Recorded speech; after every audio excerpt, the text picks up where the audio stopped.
बिस्मिल्लाहिर्रहमानिर्रहीम, अस्सलाम वालेकुम। Welcome to our premium course. और हमारा प्रीमियम कोर्स का आगाज़ हो चुका है और इसके बाद मैं ये रिकॉर्डिंग स्टार्ट कर रहा हूँ।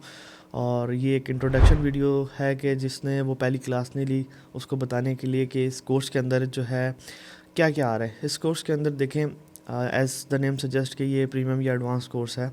तो एडवांस कोर्स के अंदर सारी की सारी एडवांस चीज़ें होती हैं, सारे के सारे टूल्स जिनको यूज़ करके एक आप प्रोफेशनल ट्रेडर बन सकते हैं या फिर एक अच्छे ट्रेडर बन सकते हैं, वो सारी की सारी चीज़ें आपको सिखाई जाएंगी। अब कुछ चीज़ें हमारी तरफ से सिखाई जाएंगी और कुछ एफ़र्ट आपको करनी पड़ेगी। आपकी एफ़र्ट क्या होगी? आपकी एफ़र्ट होगी मेहनत करनी, आपकी एफ़र्ट होगी प्रॉपर सारी की सारी क्लासेस में अपीयर होना। क्योंकि ये स्ट्रक्चर हमने इस तरह से बनाया है कि जो भी हम क्लास देंगे, क्लास देने से पहले आपको कुछ रिकॉर्डिंग देंगे। आपने उन रिकॉर्डिंग्स को देखना है, 3 से 4 दफ़ा देखेंगे, अपने जो क्वेश्चंस होंगे अपने पास नोट डाउन करेंगे और फिर हम एक लाइव क्लास करेंगे। उसमें भी वो सेम चीज़ें रिपीट भी करेंगे और आपके जितने भी क्वेश्चंस होंगे उसको आंसर करेंगे। अब आपने सारी की सारी क्लासेस में अपीयर होना है, जितनी भी लाइव क्लासेस होंगी। एक और एक्स्ट्रा हमारी तरफ से एफर्ट आपके लिए जो है की जा रही है वो ये कि जितने भी रिकॉर्डेड लेक्चर्स होंगे, लेट्स सपोज किसी की बहुत बड़ी कोई मजबूरी हो जाती है, पहले तो आपने कोशिश करनी है कि जो मर्ज़ी हो, जैसे मर्ज़ी हो, आपने क्लासेस के अंदर अपीयर होना है। अगर लेट्स सपोज कोई बहुत बड़ी मजबूरी आ जाती है, आप नहीं अपीयर हो पाते, तो हम आपको 48 आवर्स का रूम देंगे। जो भी सेशन होगा वो हम रिकॉर्ड करेंगे, रिकॉर्ड करके अपने पोर्टल में अपलोड कर देंगे और उसका एक्सपायर टाइम होगा 48 आवर्स। 48 आवर्स तक आप उसको देख सकते हैं, मतलब 2 दिन तक। अगर 2 दिन के अंदर अंदर आप देख लेते हैं तो वो आप देख सकेंगे, नहीं तो फिर वो भी एक्सपायर हो जाएगा और उसके बाद हम आपके लिए कोई भी रिकॉर्डिंग या फिर कुछ भी आपको नहीं दे सकते। ये तो हो गया तरीका कि किस तरीके से आपने चलना है। अब इसके बाद हम बात करते हैं कि इस कोर्स के अंदर क्या क्या होगा। इस कोर्स के अंदर डिफरेंट स्ट्रेटजीज़ होंगी, स्मार्ट मनी के कॉन्सेप्ट होंगे। स्मार्ट मनी के कॉन्सेप्ट बहुत डिफरेंट होंगे जो कि मार्केट के अंदर मतलब अवेलेबल हैं, वो कुछ और कॉन्सेप्ट हैं।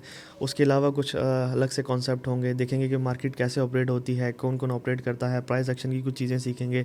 उसके बाद कुछ इंडिकेटर सीखेंगे, इंडिकेटर के बाद कुछ और एडवांस लेवल की चीज़ें, और उसके बाद साइकोलॉजी भी बहुत सारी मेहनत करेंगे। और उसके साथ साथ रिस्क मैनेजमेंट एक अपनी कैसे आपने स्ट्रॉन्ग करनी है उसके ऊपर प्रॉपर डिटेल से बात होगी। अब ये क्लासेस 2 से 3 टीचर्स कॉन्टैक्ट करेंगे और जितने भी टीचर्स होंगे वो सारे के सारे उनको मैंने ही ट्रेन किया है, तो वो मेरा ही वर्ड ऑफ माउथ आप तक पहुंचाएंगे।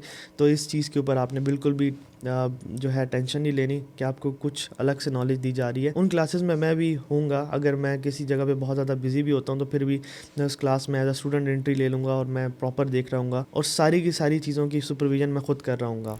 बस आपकी तरफ से एक कमिटमेंट रिक्वायर्ड है कि जो चीज़ें हम सिखाएं उसको एज इट इज़ मार्केट के अंदर जो है जाके इम्प्लीमेंट करें, प्रैक्टिस करें और कुछ जो है टाइम दें इस ट्रेडिंग को, एफ़र्ट करें बहुत ज़्यादा। और जितनी एफ़र्ट आप कर सकते हैं करें, क्योंकि जितने भी लोग आगे आपके कंपटीटर्स हैं या फिर जो आपके दुश्मन बैठे हुए हैं वो बहुत स्ट्रॉन्ग माइंडसेट के मालिक हैं और बहुत ज़्यादा जो है कॉम्पिटेंट भी हैं और उसके साथ साथ जीनियस भी हैं और उनके पास रिसोर्सेज भी बहुत ज़्यादा हैं। तो इस चीज़ को आपने मद्देनज़र रखते हुए ही ट्रेडिंग में की फील्ड में आना है और इसी तरह की इसी लेवल की मेहनत करनी है जो कि ट्रेडिंग के लिए रिक्वायर्ड होती है। बिस्मिल्लाहिर्रहमानिर्रहीम, अस्सलाम वालेकुम। ये है जी हमारा चैप्टर 1 और इसमें हम सीखेंगे कि एक ट्रेडर बनता कैसे है, एक ट्रेडर को ट्रेडर बनने के लिए क्या रिक्वायरमेंट्स होती हैं और एक ट्रेडर को ट्रेडर बनने के लिए क्या क्या जो है सीखना पड़ता है। सबसे पहले तो हम इस पे जाते हैं कि सीखना क्या क्या पड़ता है। देखिए, सबसे पहली चीज़ होती है, ट्रेडिंग के 3 पिलर्स हैं। एक है जी मेथड, दूसरा है आपका रिस्क मैनेजमेंट और तीसरा है आपका माइंडसेट या साइकोलॉजी जिसको कहते हैं। ठीक है, अब आपने हर जगह पे इसकी वेटेज सुनी होगी कि जो मेथड होता है वो होता है जी 20% और 20% आपका रिस्क मैनेजमेंट होता है और 60% साइकोलॉजी होती है। मैं हमेशा से ये बात कोट करता हूँ कि आपकी मेथड और होता है जी 10% और आपकी रिस्क मैनेजमेंट और साइकोलॉजी होती है 90%। ठीक है, अब 90% साइकोलॉजी है, रिस्क मैनेजमेंट नहीं है। अब साइकोलॉजी क्या होती है? आपके माइंडसेट। माइंडसेट क्या होता है कि देखें, कभी आपको गुस्सा आ गया, कभी कोई भी इमोशन जो है आपका ट्रिगर हो जाता है किसी भी वजह से, तो उससे क्या होता है कि आपके सारी की सारी ट्रेडिंग जो है वो ख़राब हो जाती है। तो जब आपको रिस्क मैनेजमेंट आती है, आपकी अगर साइकोलॉजी सेट है तो आपकी रिस्क मैनेजमेंट कभी भी ख़राब नहीं होगी, क्योंकि आप एक नॉर्मल स्टेट पे ट्रेड कर रहे होंगे। तो जब आप नॉर्मल स्टेट ऑफ माइंड से ट्रेड कर रहे होंगे, आपका जहन जो है किसी भी तरफ और नहीं होगा, आपके कोई भी इमोशंस ट्रिगर नहीं होंगे, तो आपका जो सारा का सारा पार्ट है वो कवर हो जाएगा। मतलब जो रिस्क मैनेजमेंट का पार्ट है वो कवर हो जाएगा। तो इसलिए हमेशा से बात कोट करता हूँ, 90% साइकोलॉजी, 10% आपका मेथड। अब मेथड के 2 पार्ट हैं। एक है जी आपकी टेक्निकल एनालिसिस और एक है फंडामेंटल एनालिसिस। टेक्निकल एनालिसिस क्या होती हैं, जो आप देखते हैं चार्ट्स डिफरेंट ट्रेडर्स खोल के रखे होते हैं, उनको एनालिसिस उनकी कर रहे होते हैं, उनको एनालाइज कर रहे होते हैं कि मार्केट किस डायरेक्शन में जाएगी एंड दिस एंड दैट, ठीक है, उसको हम कहते हैं जी टेक्निकल एनालिसिस। उसके बाद आती है जी फंडामेंटल एनालिसिस। फंडामेंटल एनालिसिस क्या होती है, डिफरेंट आपने जो है न्यूज़ के ऊपर नज़र रखनी है कि दुनिया के अंदर क्या हो रहा है, इंटरेस्ट रेट किस कंट्री का बढ़ रहा है वगैरह वगैरह, इस तरह की जो चीज़ें होती हैं, जितनी भी एनालिसिस जो जिसमें हम समझते हैं कि डिफरेंट कंट्रीज़ की इकोनॉमीज़ क्या कर रही हैं या क्या पॉलिसीज़ बन रही हैं, उसको हम फंडामेंटल एनालिसिस कहते हैं। तो आपकी अगर इसमें वेटेज दूँ तो आपकी जो 95% पार्ट होता है वो टेक्निकल एनालिसिस का होता है और 5% आपका पार्ट होता है फंडामेंटल एनालिसिस का, क्योंकि जो जिस टाइप की ट्रेडिंग मैं सिखा रहा हूँ उसमें यही सारी चीज़ें होती हैं। आप देखें ट्रेडिंग की 4 टाइप्स होते हैं, 4 टाइप्स ऑफ ट्रेडर्स होते हैं। There are 4 types of traders. एक स्कैल्पर होता है, एक डे ट्रेडर होता है, एक स्विंग ट्रेडर होता है और एक पोजिशनल ट्रेडर होता है। अब जो पोजिशनल ट्रेडिंग होती है ना, उसमें फंडामेंटल एनालिसिस की बहुत सारी ज़रूरत पड़ती है, क्योंकि आपको प्रॉपर पूरे 1 साल की 2 साल की जो है फंडामेंटली एनालिसिस करनी पड़ती है कि इस कंट्री की करेंसी क्या करेगी या क्या होने वाला है, पॉलिटिशियंस क्या करने वाले हैं वगैरह वगैरह, इलेक्शंस आने वाले हैं कि नहीं आने वाले। तो ये सारी की सारी आपको एनालिसिस करनी पड़ती है पोजिशनल ट्रेडिंग करते हुए। अब जब आप डे ट्रेडिंग कर रहे होते हैं, स्कैल्पिंग कर रहे होते हैं या फिर स्विंग ट्रेडिंग कर रहे होते हैं, इसमें फंडामेंटल एनालिसिस की इतनी ज़्यादा ज़रूरत नहीं पड़ती एज सच कि जब तक कोई मतलब मार्केट में न्यूज़ अपीयर ना हो जाए। Let me explain. देखें, अब जो स्कैल्पर है वो 1 मिनट या M5 में ट्रेड कर रहा होता है, 5 मिनट के चार्ट पे। अब जब वो इस छोटे से चार्ट पे ट्रेड कर रहा होता है तो उसको अगर उसको पता होगा कि न्यूज़ इस टाइम आने वाली है, ठीक है, तो वो उस टाइम पे ट्रेड ही नहीं करेगा, ठीक है। और उसके बाद क्या होगा कि अपने सेटअप्स का इंतज़ार करेगा। तो वहाँ पे उसका फंडामेंटल एनालिसिस का पार्ट क्लियर हो जाता है। बस उसको क्या करना है कि डेली एक फॉरेक्स फैक्ट्री के चार्ट को जाके देखना है, जो कि हम आगे जाके आपको बताएंगे। चार्ट को देखना है और देखना है कि कौन सी न्यूज़ जो है इम्पैक्टफुल है एंड दैट्स इट। उसके बाद आते हैं हम डे ट्रेडर पे। डे ट्रेडर का भी सेम यही सीन होता है और उसने भी यही सेम चीज़ें देखनी होती हैं, लेकिन वो थोड़ा सा उसके ऊपर अगर नज़र रखे कि यार अगर ये स्ट्रॉन्ग न्यूज़ है तो इससे मार्केट कितना मूव कर सकती है, तो उसके लिए बेहतर होता है। उसके बाद हम स्विंग ट्रेडर की बात करें तो उसके लिए भी सेम ही सर्कमस्टांसेस हैं। अब काफ़ी लोग ऐसे हैं जो कि फंडामेंटल एनालिसिस पे ही ट्रेडिंग करते हैं, लेकिन हम इस तरह से नहीं करते। देखिए, दुनिया में बड़े बड़े ट्रेडर्स गुजरे हैं, उनमें से एक थे बर्नार्ड, और उनका कहना था कि show me the technical chart, I will tell the result of the news. मतलब कि आप मुझे टेक्निकल चार्ट दिखाओ, मैं आपको न्यूज़ का रिजल्ट बता दूंगा।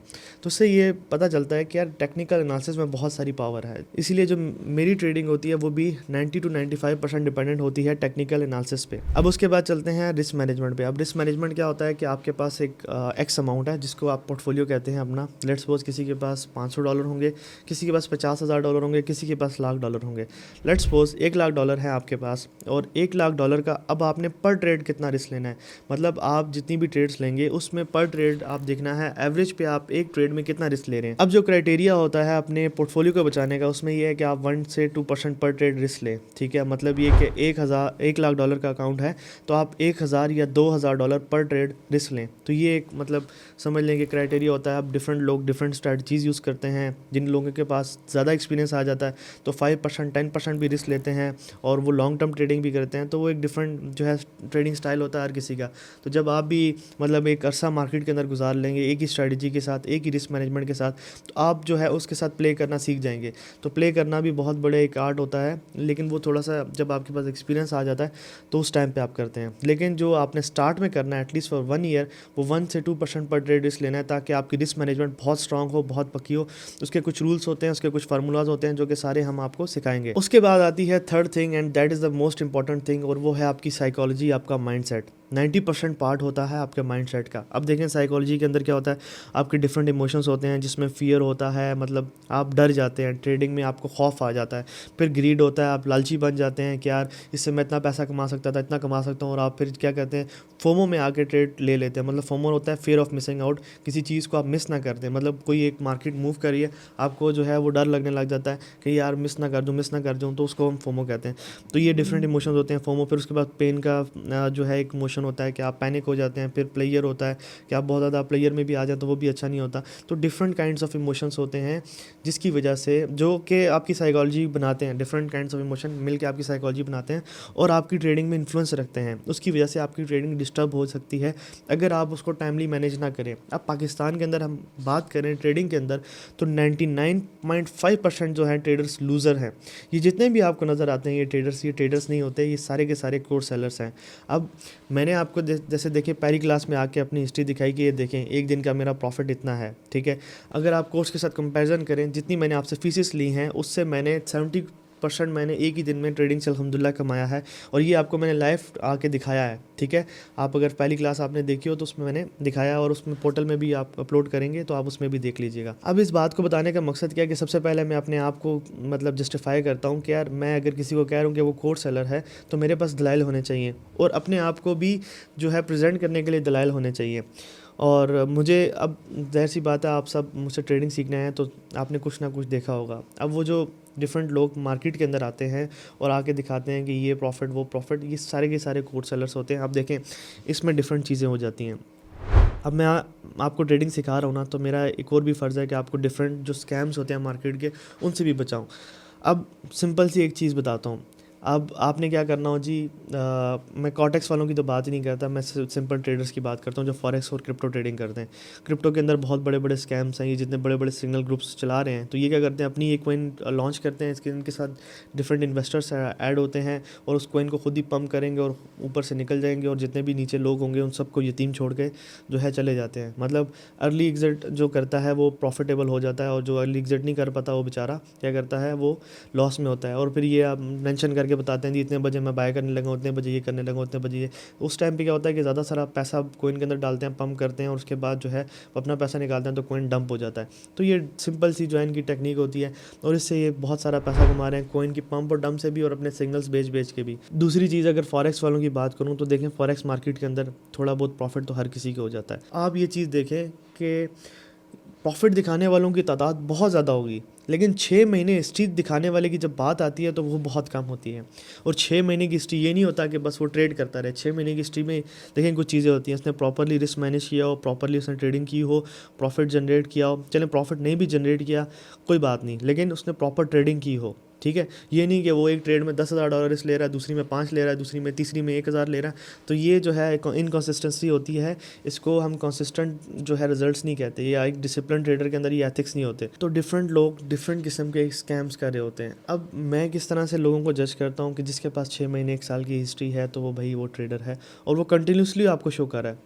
एक दफ़ा 6 महीने की हिस्ट्री बनाना कोई मुश्किल काम नहीं होता, वो भी बन जाती है, ठीक है। लेकिन कंटिन्यूसली आपको शो करना कि हर साल एक दफ़ा आके 6 महीने की हिस्ट्री, हर साल आपको एक दफ़ा आगे 6 महीने साल की हिस्ट्री दिखा दे, तो वो कंसिस्टेंट रिजल्ट वाला ट्रेडर होता है। और ऐसे अगर ट्रेडर्स की हम बात करें पाकिस्तान के अंदर, तो लाखों हज़ारों मतलब लाखों ट्रेडर हैं, करोड़ों शायद ट्रेडर हैं पाकिस्तान के अंदर, और उसमें उनकी तादाद कितनी होगी, 10-20, ठीक है। तो इसलिए मैं कहता हूँ कि इस फील्ड का जो विन रेशो है, जो सक्सेस रेशो है, वो बहुत कम है, क्योंकि यहाँ पे ऑथेंटिसिटी की कमी है। जो रियल चीज़ें हैं वो किसी को पता ही नहीं होती है तो वो बताएगा कैसे, और जिसको पता होती है तो वो भी अवॉइड करता है कि मैं नहीं बताऊँ तो अच्छा है। तो इसलिए मैंने ये कोर्स वाला जो है स्टेप लिया था कि मैं सब चीज़ें आपको बता सकूँ, और जितने भी ये, और जो मेरा मेन मकसद था ना कि ये जो मतलब लूजिंग रेशियो इतना ज़्यादा है उसको कट करके मैं कम करूं, कि ताकि अथेंटिक नॉलेज जाए लोगों के पास और अथेंटिसिटी के साथ वो चीज़ें सीखें।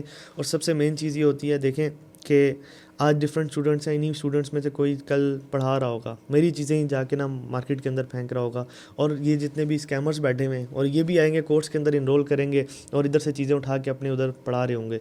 मुझे पता है ये सारा कुछ होने वाला है, लेकिन उससे ये है कि चलो एक चीज़ तो बेहतर होगी ना कि जो ये नॉलेज गलत दे रहे थे लोगों को वो तो जाके सही देंगे ना। तो ये जो बुलाने बुसलाने वाली बातें करते रहते हैं आपके साथ, तो ये ख़त्म होगी। खैर ये एक बहुत लंबा टॉपिक है, तो आपको पता होना चाहिए कि डिफरेंट स्कैम्स किस तरह से मार्केट के अंदर होते हैं, ताकि इन फ्यूचर भी आप उन स्कैम से बच सकें। तो क्लास लंबी हो रही है, इसको एंड करते हैं कि आपने 3 चीज़ें सीखनी है, वो हम आपको सिखाएंगे, जिसमें एक मेथड हो गया, टेक्निकल फंडामेंटल एनालिसिस, उसके बाद आपकी रिस्क मैनेजमेंट, आपकी साइकोलॉजी। जो मेन जो चीज़ें सीखने वाले हैं आप इस कोर्स के अंदर, वो यही चीज़ें होंगी, और इंशाल्लाह हम आपको ऐसी चीज़ें सिखाएंगे कि आपको मज़ा आएगा इंशाल्लाह।